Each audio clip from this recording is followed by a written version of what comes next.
আমার মনে হয় না কোনো অসুবিধা হবে বাঙালিদেরকে পাকিস্তানে গিয়ে খাওয়া দাওয়া থাকা মানে বাংলা বলা ওরা অনেক ভালোবাসে। অনেক আপনি এমন একদম গভীর জঙ্গলেও চলে গেছেন, তারপরেও আপনাকে যদি দেশ থেকে আসছে আপনাকে সম্মান দিবে। এটা কেন? এই কিছুদিন আগে শুনলাম পাকিস্তানের উপপ্রধানমন্ত্রী বলেছে যে বাংলাদেশ তাদের হারিয়ে যাওয়া ভাই। হ্যাঁ, তো এটা কি পাকিস্তানের জনগণটা আরো বেশি উপলব্ধি করে? হ্যাঁ, সরকারিভাবে যেটা বলে ওর চেয়ে বেশি পাবলিকের ভিতরে চাহিদা আছে বাংলাদেশের জন্য, বাংলাদেশের পাবলিকের জন্যে, বাংলাদেশের কালচারের জন্যে। বাংলাদেশ মানে সব তো সেম, শুধু ওরা উর্দু বলে আর এখানে বাংলা বলে। আগে এখানে ওইভাবে কাজ হয়ে গেছে যে এরকম, এই জন্য আলাদা হয়ে গেছে, নাহলে তো ইনশাল্লাহ এখন মিলে জুলে পাকিস্তানি কাজ বইতে ৭১ সম্পর্কে কোনো কিছু লেখা রয়েছে? হ্যাঁ, লেখা আছে, ওদের ভুল আছে। পাকিস্তানি সৈনিকদের ভুল, ওদের ভুল ডিসিশন, ওখানকার পলিটিক্যাল ভুল ডিসিশন, যেটার জন্য আমাদের এই দিনটা দেখা হইলো। ভুল ডিসিশন পাবলিক সেক্টর কোনো এরকম। আচ্ছা, মানে ওই বইতে লেখা আছে যে ৭১-এ বাংলাদেশের সাথে অন্যায় করা হয়েছে বা সৈনিকরা ভুল সিদ্ধান্ত নিয়েছে, রাজনৈতিক সিদ্ধান্তগুলো জি, ভুল জি, ছিল। হ্যাঁ, এটা ঠিক। এরকম লেখা হ্যাঁ, রয়েছে। হ্যাঁ। আচ্ছা। প্রিয় দর্শক, ব্যবসার খবর পেজ থেকে স্বাগত জানাচ্ছি আমি এম এ কবির। আমি আপনাদের বিভিন্ন ব্যবসা সম্পর্কে আইডিয়া দিয়ে থাকি, তেমনি আজকে আপনাদের জানাবো এই যে পাকিস্তান থেকে আহ, যারা বিভিন্ন ধরনের প্রোডাক্ট নিয়ে আসে, বিশেষ করে পাকিস্তান থ্রি পিস নিয়ে আসে, তারা কিভাবে নিয়ে আসে, বাংলাদেশে ব্যবসার পরিস্থিতি কেমন, পাকিস্তান থেকে একটি প্রোডাক্ট নিয়ে আসলে কেমন ট্যাক্স দিতে হয়, সেই বিষয়গুলো নিয়ে কথা বলবো। তাছাড়া যে আঙ্কেলের সাথে কথা বলবো, তিনি পাকিস্তানেই অবস্থান করেন এবং বাংলাদেশে বিভিন্ন আত্মীয়স্বজনের মাধ্যমে তিনি এই ব্যবসাটা করে থাকেন। তো বাংলাদেশের সম্পর্কে পাকিস্তানের মানুষের বিভিন্ন ধারণাগুলো আপনাদের আজকে জানার চেষ্টা করব। সেই বিষয়টা আমরা এখন জানার চেষ্টা করব। আঙ্কেল, আসসালামু আলাইকুম। ওয়ালাইকুম আসসালাম।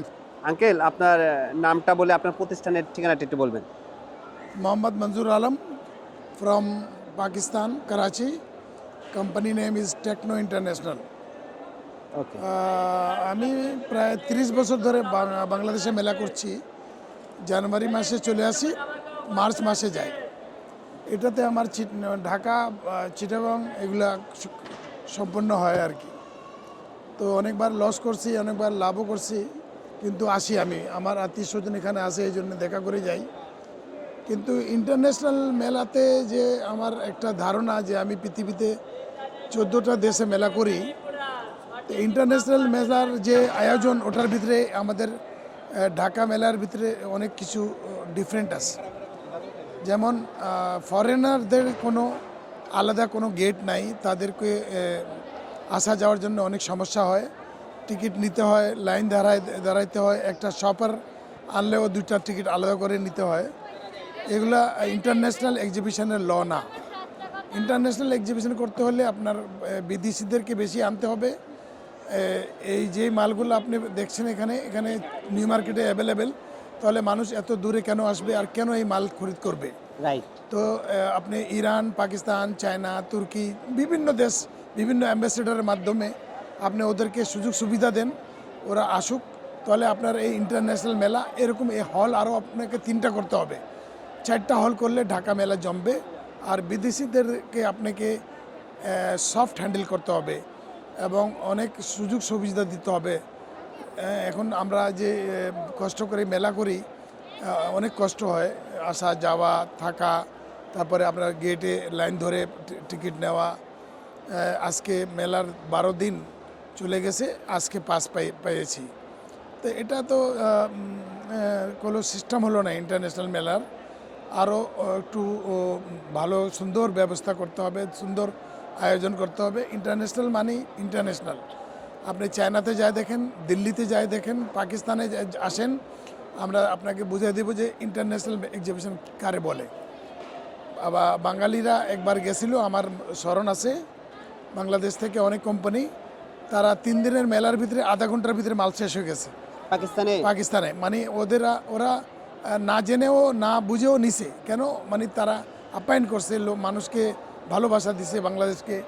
তো এইভাবে আমাদের এখানে বাংলাদেশে হয় কি, পাকিস্তান থেকে মাল এনে পাকিস্তানের পতাকা লাগায় পাকিস্তানি সেজে বসে থাকে, অরিজিনাল পাকিস্তানি খুব কমই আসে, ওদেরকে সুযোগ সুবিধা না দিলে আসবে না। যেমন আচ্ছা। ইন্ডিয়ান মাল নিয়ে চলে আসে, ইন্ডিয়ান নাম দিয়ে বসে থাকে। থাইল্যান্ডের মাল নিয়ে আসে, থাইল্যান্ডের মাল আসলে এখানকার লোকাল লোক। এটা ইন্টারন্যাশনাল না। আপনি পাসপোর্ট শো করলেই পাস লাগে না। পৃথিবীতে যে কোনো মেলাতে যান, পাসপোর্ট হোল্ডার, হ্যাঁ ওকে, ওয়েলকাম। তাদের রেড কার্পেট গেট থাকে আসা যাওয়ার জন্য, কোনো লাইন ধরতে না হয় না। তারা অনেক সুযোগ সুবিধা দেয়। আমরা ভোগ করেছি, এই জন্যে বলি যে আমাদের এই ঢাকা মেলাটাও ভালো হয়। আর এই জন্যে আপনাদের চেষ্টা করা দরকার। আপনি পাকিস্তানে কত বছর হলো আছেন? আমি পাকিস্তানে আছি 40 বছর হয়ে গেছে। বাঙালি সম্পর্কে পাকিস্তান মানুষের ধারণা কেমন? আলহামদুলিল্লাহ ভালো। ওখানে 30 লক্ষ বাঙালি আছে অলরেডি, ভালো ভালো পোস্টে আছে। দৈনিক নিউজ পেপার আছে 2টা বাংলা। আর বাঙালিরা ভালো অবস্থায় আছে, কোনো খারাপ না। যারা সেটেল হয়ে গেছে। আচ্ছা, সমস্যা এখন নেই। যে রাজনৈতিক পরিবর্তনে অনেক কিছু শোনা যাচ্ছে, আমরা জানি কালকে পাকিস্তান থেকে প্রায় অনেক বড় একটি টিম প্রধান উপদেষ্টার সাথে দেখা করবে। তো সেই বিষয়ে এখন বাংলাদেশ পাকিস্তানের যে বিভিন্ন শুল্কগুলো রয়েছে, এই শুল্কগুলো কি পরিমাণ টাকা আপনাদের দিতে হয়? যে আপনারা যে 3 পিস ইম্পোর্ট করেন, পার কেজিতে কত টাকা শুল্ক দিতে হয়? এখন কাহিনী হলো কি, ডাইরেক্ট কোনো ফ্লাইট নাই। ডাইরেক্ট সি স্টার্ট হয়েছে। এখন পাবলিকরা পাচ্ছে না, এখন সরকারিভাবে কাজ চলতেছে। পাবলিক যখন এলাও হবে তখন দাম কমে যাবে। যেমন আমরা 3 পিস আনি 1650 টাকা, ফ্রেড অ্যান্ড ট্যাক্স।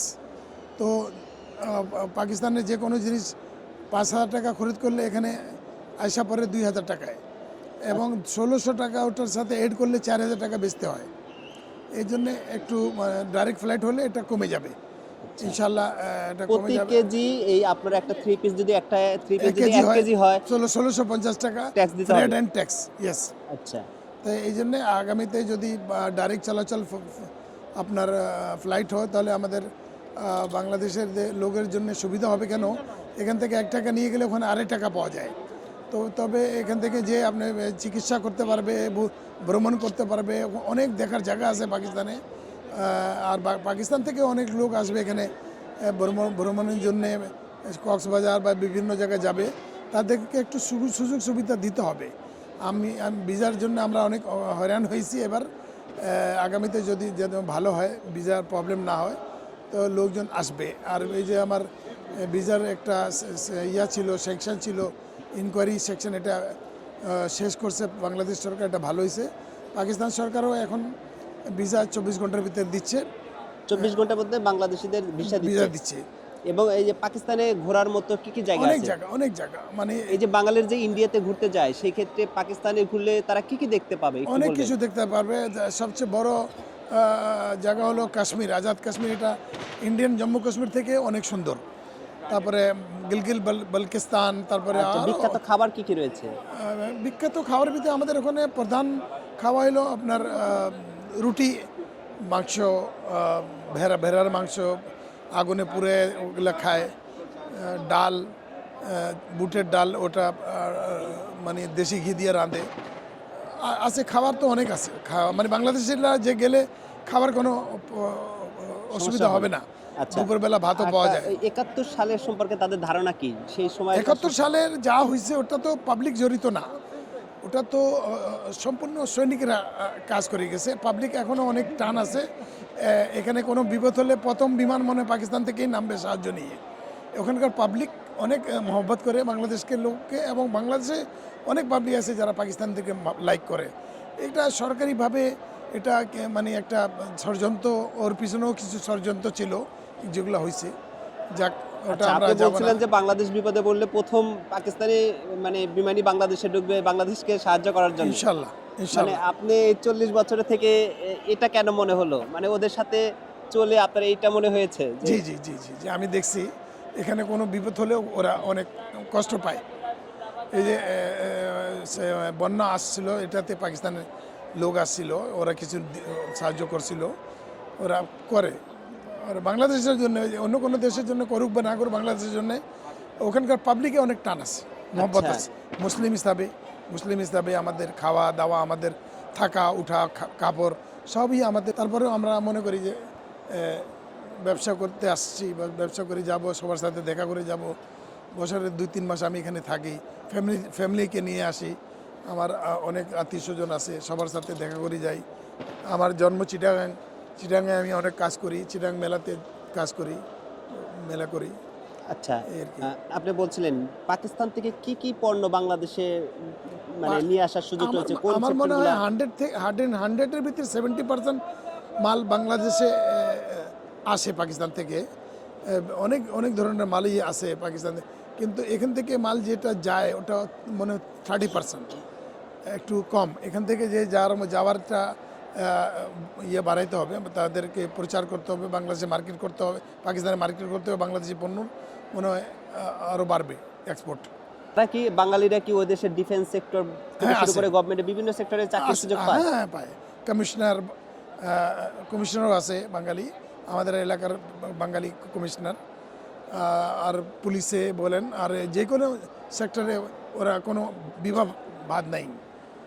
আচ্ছা, বাঙালি হিসাবে বা বাংলাদেশের নাগরিক হিসাবে এই ধরনের কোনো এখন দেখেন বাঙালি এখানে উর্দু বলে বিহারির আছে, এমনই এরা এখন বাংলাদেশি হয়ে গেছে। এটা যারা বাংলাদেশি পাকিস্তানে আছে ওরা পাকিস্তানি হয়ে গেছে। বাংলা ওখানে তো 3-4টা ল্যাঙ্গুয়েজ বলা যায়, বা পাঞ্জাবি, পাঠান, উর্দু, বালোচ, তারপরে পাস্তো, তো আর তাছাড়া বাংলা, 4-5টা ল্যাঙ্গুয়েজ আছে ওখানে। এখানে তো বেশি নাই, এখানে একটাই ল্যাঙ্গুয়েজ। তবে আমার মনে হয় যে আগামীতে আরও ভালো হবে। আচ্ছা, আপনি পাকিস্তানি পাসপোর্টধারী? জি। আচ্ছা, আপনি হচ্ছে 3 পিস নিয়ে কাজ করছেন, কত জি। বছর যাবত কাজ করছেন? আমি প্রথমে আমি এখানে আমার আমার তো যে কোনো দেশে যে ওখানকার চাহিদা হিসাবে আমি কাজ করি। আমার নিজস্ব ফ্যাক্টরি হলো পাকিস্তানে মার্বেল হ্যান্ডিক্রাফট। আচ্ছা, আচ্ছা, ওটা আমার নিজস্ব ইয়ে আছে, অফিস আছে চায়নাতে। আমার ছেলে ওখানে বসে, আর আমার কার্ডে ওটা উল্লেখ করা আছে। আর আমি বিভিন্ন দেশে বিভিন্ন আইটেম নিয়ে যাই, যেখানে যে চাহিদা। যেমন ইন্ডিয়াতে যাই, মার্বেল নিয়ে যাই, হ্যান্ডিক্রাফট নিয়ে যাই। চায়নাতে হ্যান্ডিক্রাফট যায়, আমাদের বোল্ডার যায়।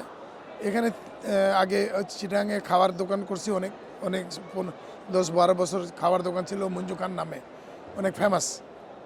মানুষ লাইন ধরে চিকেন বিরিয়ানি খাইতো, পাকিস্তানি বিরিয়ানি খাইতো।